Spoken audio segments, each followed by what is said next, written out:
Hello friends, welcome to English literature notes.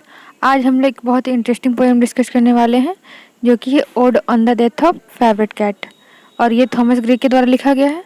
So let's start. तो ये देखते हैं कि ये लिखा कब गया है इसे। तो 18th सेंचुरी में थॉमस ग्रे के द्वारा, जो कि एक इंग्लिश पोएट थे, उन्होंने इसको लिखा है। The poem is mock heroic elegy written in 1747। ये एक मॉक हीरोइक एलेजी है। मतलब पहले हम लोग जानते हैं एलेजी क्या होता है। एलेजी होता है कि जो किसी के डेथ पे लिखा गया पोएम जो है उसको हम लोग एलेजी कहते हैं। और ये मॉक हीरोइक है, मतलब थोड़ा सा मतलब सैटिरिकल वे में ये पोएम लिखा गया है। It mourn the accidental death of pet cat Selima. एक कैट है जो कि पेट कैट है, जो पालतू बिल्ली है, और इसका एक्सीडेंटली डेथ हो जाता है इनका। तो ये कैसे होता है ये पोएम में हम जानेंगे। Reflect satire humour and moral lesson.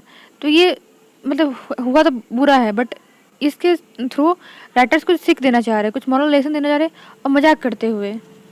A humorous and moralistic ode about a cat name Selima that drown while trying to catch a goldfish. मतलब एक मछली को पकड़ते हुए सलीमा का डेथ हो जाता है। आगे पोएम में देखते क्या क्या होता है। Inspired by an actual incident involving a cat owned by Horace Walpole. तो थॉमस ग्रे के फ्रेंड थे हॉरस वॉल्पोल, उसकी दो बिल्ली थी, एक जारा एक सेलिमा।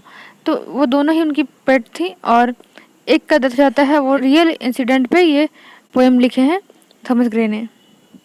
सो देखते हैं पहले थॉमस ग्रे के बारे में थोड़ा सा जान लेते हैं। तो इनका जन्म हुआ था 26 दिसंबर 1716 में लंदन इंग्लैंड में। और इन्होंने कहाँ से अपना एजुकेशन कंप्लीट किया था? तो Eton College, later Peterhouse, Cambridge. Career देखे तो primarily a scholar and poet, though he declined many public position. और फिर वर्क देखे तो इनका बहुत फेमस वर्क है एलेजी रिटन कंट्री चर्चयार्ड। और स्टाइल देखे तो known for melancholic tone, classical influence and refined language.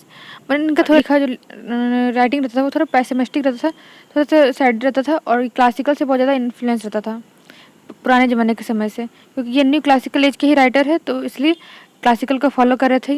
इनका लैंग्वेज बहुत ही रिफाइंड रहता था, जैसे कि हम जानते थे उस समय लोग लैंग्वेज पे बहुत ज़्यादा ध्यान दे रहे थे। हीरोइक कपलेट और अदर एम्बिक पेंटामीटर का यूज कर रहे थे। अब देखते हैं इनका डेथ कब होता है। तो 30 जुलाई 1771 कैम्ब्रिज इंग्लैंड में। So move on the form and structure of poem. तो देखते हैं इसका क्या फॉर्म स्ट्रक्चर है, इट मीन्स क्या क्या पैटर्न को ये फॉलो कर रहा है। तो पहला है पोएटिक फॉर्म। तो a mock heroic ode that humorously treat a trivial event with an elevated style. मतलब एक छोटा सा इंसिडेंट हो तो उसको एक बहुत ही बड़ा चढ़ा कर बताया जा रहा है, और वो जो घटना हुआ एक तो दुखद घटना था, उसको मॉरल लेसन में कन्वर्ट कर दिया जा रहा है। स्टैंजा स्ट्रक्चर देखे तो 7 स्टैंजा का ये पूरा पोएम है, और 6 लाइन स्टैंजा है इसमें, जो कि AABCCB राइमिंग स्कीम को फॉलो करता है। मतलब पहला दूसरा लाइन मैच करेगा, फिर तीसरा से छठा लाइन मैच करेगा, और 4th and 5th line match करेगा। फिर मीटर देखे तो मोस्टली रिटन आयम्बिक टेट्रामीटर। हम लोग आयम्बिक पेंटामीटर बहुत सुने, ये आयम्बिक टेट्रामीटर में लिखा, मतलब 4 लाइन का बिट हो रहा है। फिर टोन और लैंग्वेज देखते हैं तो ग्रैंड एंड फॉर्मल लैंग्वेज है, और आयरनी सटायर का पूरा तरह से यूज किया गया है इसमें। ये जब क्लासिकल एल्यूजन, मतलब क्लासिकल फिगर का यूज करेंगे। नेक्स्ट देखते हैं स्टेंजा वाइज डिस्क्रिप्शन। ओके, तो पहला स्टेंजा में अब जैसे कि आप अपने जब पढ़ रहे तो आप उसका पोएम का स्टेंजा निकाल के देख सकते हैं। हम बस उनका समरी को डिटेल में एनालिसिस कर रहे हैं। तो स्टेंजा 1 है description of the cat and setting. तो स्टार्टिंग का जब पोएम स्टार्टिंग होता है तो हम लोग देखते हैं कि कैसे पोएम एकदम स्टार्टिंग के साथ ही एक बहुत ही सुंदर कैट के साथ स्टार्ट होता है, और कैट का बहुत ज़्यादा ब्यूटीफुली डिस्क्रिप्शन कर रहे हैं पोएट कि कितनी सुंदर है वो cat. The poem start with beautiful image of cat name Selima, और she is sitting on high table covered in rich decoration. वो कहाँ बैठी हुई? एक बहुत सुंदर टेबल सजा हुआ है एकदम पूरा डेकोरेशन के साथ, उसमें बैठी हुई एकदम मस्त, एकदम पूरा बैठी हुई है। सानी वेस्ट of blue and silver are placed around her. उसके सामने कुछ बहुत बड़े बड़े गमले टाइप के जो होते हैं वेस्ट वो रखे हुए हैं, जो कि ब्लू और सिल्वर कलर के हैं। सेलिमा's fur is soft and white, her eye are green। देखिए कितनी सुंदर बिल्ली है, एकदम वाइट एंड सॉफ्ट फर है उसका, और आई जो है ग्रीन है। She wears a necklace of jewels shows she is well cared for. तो इससे क्या समझ में आता है? वो देखिए नेकलेस पहनी हुई बिल्ली, एकदम पूरी रईस बिल्ली, ऐसी वैसी बिल्ली नहीं है, ये तो बहुत सुंदर भी है, वैसे नेकलेस पहनी हुई है। मतलब सोचिए she looks elegant and royal like a queen in her palace. अब एकदम पूरी एलिगेंट रॉयल लग रही जैसे क्वीन है पैलेस में, अपने महल में एक रानी बैठी हुई है, इस तरह का एकदम पूरा एटीट्यूड में एकदम बहुत ब्यूटीफुल कैट बैठी हुई है। आप सोच सकते हैं कैसी होगी। फिर है नेक्स्ट स्टैंजा हम देखते हैं। Salima she gold fish swimming in a tub below.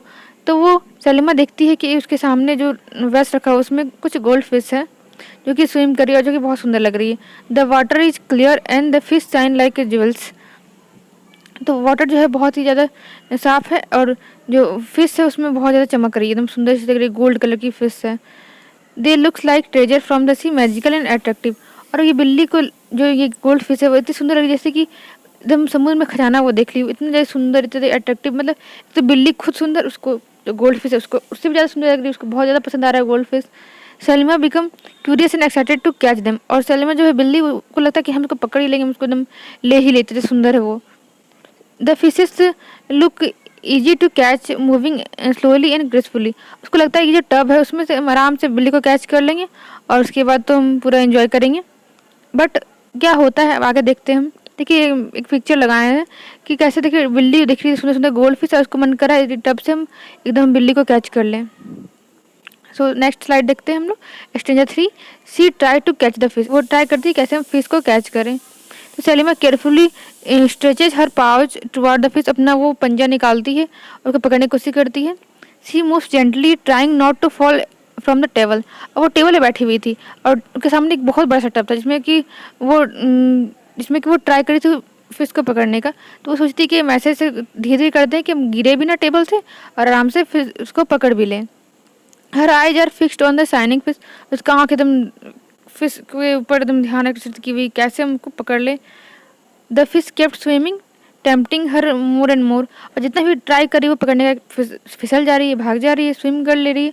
अब देखिए कोई पकड़ना चाहेगा तो अब भागेगी ही फिश, तो वो जितना बार वो ट्राई करी उतना बार ही फिश से भाग जा रही है। She becomes greedy and is sure that she can get them. और जितना वो कोशिश करी उसको लालच बढ़ते जा रहा है कि नहीं अब हमको तो और पकड़ना है। जैसे लगता है ना कुछ हमसे दूर जा रहा है तो हमको लगता है कि नहीं पकड़े रहे, वैसे इसके साथ हो रहा है कि अब तो हमको नहीं मिला, अब हमको ले भी करेंगे। तो ये यही होता है इसके साथ। नेक्स्ट देखते हैं स्ट्रेंजर 4 द फॉल। वो गिर जाती है। In her excitement Salima slip and fall into the tub. तो वो इतना ट्राई करती है, एकदम कोशिश करने में वो गिर जाती है टब में ही। The tub is full of water and too deep for her.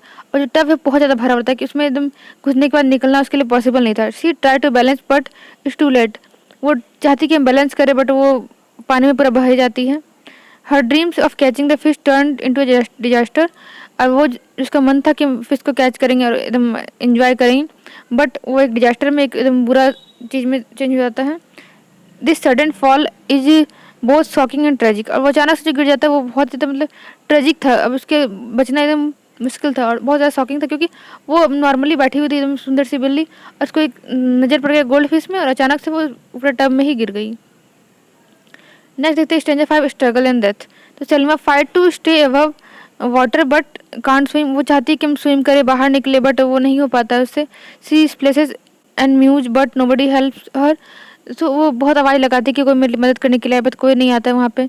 Her beautiful fur is now wet and heavy. वो जिसका सुंदर सा वाइट कलर फर था वो बहुत भारी चुका है, अब भीग चुका है। The cat who was once proud and calm to now helpless. और एक समय जो वो पूरा घमंड में पूरा एकदम एटीट्यूड में रहती थी, एकदम सुंदर बिल्ली थी, वो आज हेल्पलेस लग रही है। In the end, she drowned in the water. Her life end sadly. Lastly क्या होता है, वो आखिर बह जाती है और उसका लाइफ एंड हो जाता है। देखिए जैसे कि ये देख रही फिश गिर गई है और कभी इसके पास कोई ऑप्शन नहीं है, बुला रही है सबको कि मेरे हेल्प करने के लिए, बट ये पॉसिबल नहीं पा रहा है कि वो बाहर आ पाए वहाँ से। नेक्स्ट देखते हैं रिफ्लेक्शन एंड लेसन। तो अब हम क्या देखते हैं। The poet now reflect on Selima death. Her greed for the fish and her over confidence cause her end. तो यहाँ पे क्या बताने चाह रहे राइटर कि उसका जो लालच था वही उसका अंत का कारण बन गया। जो ओवर कॉन्फिडेंस था कि हम उसको कैच कर लेंगे फिश को, वो ट्राई पर ट्राई की जा रही है जब उसको पता था कि मेरे लिए ये पॉसिबल नहीं हो पाएगा क्योंकि फिश बार बार उससे हाथ से स्लिप हो रही है। Her beauty and charm could not save her. उसका जो सुंदरता था, जो स्टार्टिंग का फर्स्ट स्टेंजा में हम लोग देखते हैं कि कितनी सुंदर थी बिल्ली और कितना एटीट्यूड भरा हुआ था उसमें, तो वो अब कुछ काम का नहीं रह गया उसमें। The poet gently mock her faith turning it into the lesson. उसका जो फेथ था उसको एक जो राइटर है हम लोग को लेसन देने की कोशिश कर रहे हैं। He suggest that even the finest can fall if they are too greedy. एक अच्छा जो कौशल वाला इंसान है वो भी अगर अधिक लालची हो जाए, अधिक ओवर कॉन्फिडेंस हो जाए तो उसका एंड निश्चित होता है। इसीलिए हम लोग को ओवर कॉन्फिडेंट नहीं होना चाहिए और ग्रीडी तो बिल्कुल नहीं होना चाहिए। फिर द लास्ट मॉरल लेसन देखते हैं हम लोग लास्ट स्टैंजा का। The poet share A moral in the light hearted humorous way. तो एक तरह से एक डेथ जो है बिल्ली का एक इवेंट था, उसके कितना ज़्यादा पोएट बता रहे हैं हम लोग के लिए, कुछ लेसन देने की कोशिश कर रहे हैं एक ह्यूमरस वे में। मतलब थोड़ा सा हम लोग को हंसी भी आ रहा है, थोड़ा सा बुरा भी लग रहा है और थोड़ा सा हम लोग को समझ में भी आ रहा है कि क्या गलती की थी वो। He wants specially ladies in a playful tone to avoid temptation. अब वो लेडीज जो औरतें हैं उसको थोड़ा सा प्लेफुल में मजाक करके बताते हैं कि वो लोग भी बहुत ज़्यादा अपने आप को बहुत ज़्यादा ब्यूटीफुल समझती है और वो ज़्यादा ही ब्यूटीफुल चीज़ को से अट्रैक्ट हो जाती है, तुरंत ही गोल्ड से और अदर चीज़ से तुरंत अट्रैक्ट हो जाती है। तो वो थोड़ा सा वर्ड्स बोले ऐसा नहीं करना चाहिए। Things that look beautiful can be dangerous. जो जो ब्यूटीफुल दिखता है वो हमेशा ब्यूटीफुल होता नहीं, कभी कभी डेंजरस भी हो जाता है। Pride and desire can lead to one's downfall. और जो घमंड होता है, जो किसी चीज़ को पाने का जबरदस्ती इच्छा जो होता है, वो इंसान को बुरा बन जाता है एक दिन। The story of cat is a symbol of how greed can destroy. तो इससे हम लोग पता चलता है कि कैसे लालच हमें डिस्ट्रॉय कर सकता है, हमारा अंत कर सकता है। इसलिए हमें लालच नहीं करना चाहिए। अब हम लोग थीम देखें पोएम का, तो टेम्पटेशन है, beauty and riches can lure even the wise into danger. मतलब सुंदरता और किसी चीज़ को पाने का इच्छा, अपने आप को रिचनेस दिखाना, ये सब एक अच्छा इंसान, एक बुद्धिमान इंसान को भी डेंजर में डाल सकता है। प्राइड एंड ओवर कॉन्फिडेंस, तो सलीमा जो थी वो ओवर कॉन्फिडेंस हो गई थी अपने कि हम ये कर ही लेंगे, फिर इसको कैच कर ही लेंगे। उसके कारण उसका जो है घमंड चूर हो गया, उनका डेथ हो जाता है। फिर सटायर एंड आयरनी, तो ये एक जो राइटर है वो स्पेशली फेमिनाइन मतलब फीमेल्स को तो सटायर कर रहे हैं इसमें कि कैसे इमेज, ये कैट का इमेज देख के वो बताना चाह रहा है कि औरतें भी कुछ ऐसे ही होती है कि कुछ लालच करने लगती ज़्यादा ही, तो वो लालच नहीं करना चाहिए और हमें जितना है उतना में ही खुश रहना चाहिए। मोरल लेसन क्या बोलता है? The poem ends like a fable warning against the blind desire and careless ambition. तो हमें मतलब अंधाधुन कुछ इच्छा नहीं रहना चाहिए, कुछ बड़ा कि जैसे कुछ हमारी इच्छा हमारे लिए अच्छा होगा वो हम कर सकते हैं, लेकिन जो कुछ ऐसा इच्छा जो कि कोई ज़रूरी नहीं है पूरा होना, और ये हमारे लिए बस कि हमको अपना घमंड पूरा करना है, अपना अपने आप को अच्छा दिखाना है, इसलिए हम पूरा करना चाह रहे हैं, तो ऐसा इच्छा हम लोग को रखना नहीं चाहिए। हम लोग को ऐसा इच्छा रखना चाहिए जो हमारे लिए फ़ायदेमंद हो, ना कि हम अपना ईगो को सेटिस्फाइड कर दे ऐसा इच्छा। सो बस ये चीज़ हम लोग को राइटर बताना चाह रहे हैं कि हम लोग को एक केयरलेस एम्बिशन नहीं रखना चाहिए, हम लोग को एक सही जो हमारे लिए यूजफुल ऐसा एम्बिशन रखना चाहिए। नेक्स्ट से टोन, तो मॉक हीरोइक है, ये सटायर में है और इसमें इमेजरी का यूज किया गया। जैसे जैसे पोएम में लाइंस चलता है वैसे आपका इमेज बनते जा रहा होगा, इसलिए हम कुछ इमेज लगाने का भी कोशिश किया कि आपको सामने पिक्चर बन जाए, कितना सुंदर दृश्य होगा वो, कितनी सुंदर कैट होगी वो, और कैसे बेचारी का एंड हो जाता है।